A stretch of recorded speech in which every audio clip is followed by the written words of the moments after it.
Shoutout kay Katsakino Dukusin, Romeo Conchada, Ronald Barbosidad at sa iba pa nating taga-subaybay. At ang balita natin ngayon, maraming fans ang nagsasabi na itong Barangay Ginebra ay baka pumasok sa isang malaking trade pagkatapos ng season na ito kasama itong Converge at Blackwater Bossing.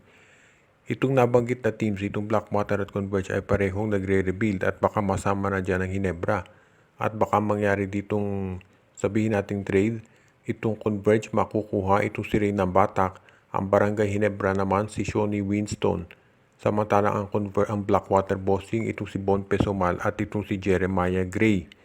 Sa ngayon kasi makikita natin na itong si Jeremiah Gray at itong si Bon Pesomal mataas ang magiging value niyan kung sakaling sila ay mapunta sa Blackwater. Hindi naman dehado Blackwater dito.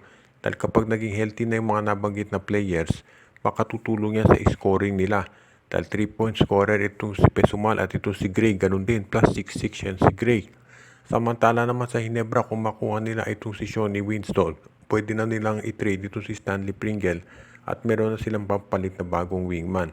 Itong si Winston, pwede yan magandang kaparehas yan ni Maverickahan Missy, ni Scottie Thompson at ni Jamie Malonzo. Pwede siya maglaro ng point guard, small forward, pwede rin siya na maging shooting guard. Kaya magiging magandang asset yan para kay Coach Tim Cone. Samantala naman dito sa Converge, kapag nakuha nila si Rain ng Batak, ito yung tinatawag na isa pang two-way player na magagamit ni Coach Aldin Ayo. Dahil si Batak ay pwedeng mag-point guard, pwedeng mag-shooting guard at mahusay din sa depensa yan, parang si Alex Stockton. Kaya sa tingin ko magiging magandang addition din yan sa Converge Fiber Xers. At hindi naman masasabi na may malulugi sa team na to dahil pare-pareho naman sila talaga na makikinabang sa nasabing trade. Kaya hindi na ako magugulat kung ito ay mangyari talaga pagkatapos ng season na ito.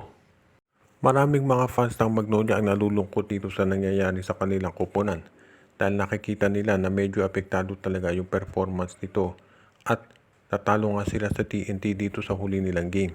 Kaya ang tanong ng karamihan, ano kaya ang pwede nilang gawin pagdating dito sa pag-i-improve ng kanilang lineup? Marami naman tayong nakikita dyan. Una-una, yung lineup naman ng Magnolia, malakas din talaga, hindi naman matatawaran yan. Ang problema lang ay nandito sa paggamit ng mga players. Kaya nga sabi nila kung gusto rin talaga ng Magnolia na lumakas ay mukhang kinakailangan na nilang palitan itong kanilang coach na si Chito Victolero. Dahil si Victolero daw ayon doon sa mga fans, ang isa sa dahilan kung ba't hindi nag-i-improve yung kanilang performance. Kaya tignan na lang natin kung anong magiging resulta nito para dito sa Magnolia Chicken Templados. Sa ngayon kasi, masasabi natin na itong Magnolia ay gagawin ang lahat para masiguro na sila ay makakapasok sa playoffs ng mga let's say semifinals o finals. Actually, sa totoo lang, ang goal talaga ng Magnolia ay makapasok ng kampiyonato dahil gusto na nila na mag-champion talaga. Ito mismo ay sinabi ng kanilang governor na si Rene Pardo. Pero medyo nahihirapan nga sila at ang tanong dito ay mukhang kinakailangan ba nilang gumawa ng aksyon para masiguro na sila ay magkakaroon ng tsansa na mag-champion talaga. Sa ngayon kasi marami tayong nakikitang options dito para sa Magnolia, pero kung gusto nila talaga na mag-champion, mukhang kinakailangan na magkaroon ng pagbabalasa dito sa kanilang lineup.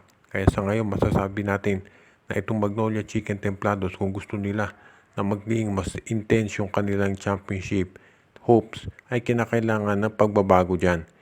Sabi nga ng iba sa coach daw, pero siguro sa players din kailangan tumingin ang Magnolia kung sino yung mga pwede nilang idagdag dito sa kanilang lineup para maging mas competitive sila pagdating sa dulo.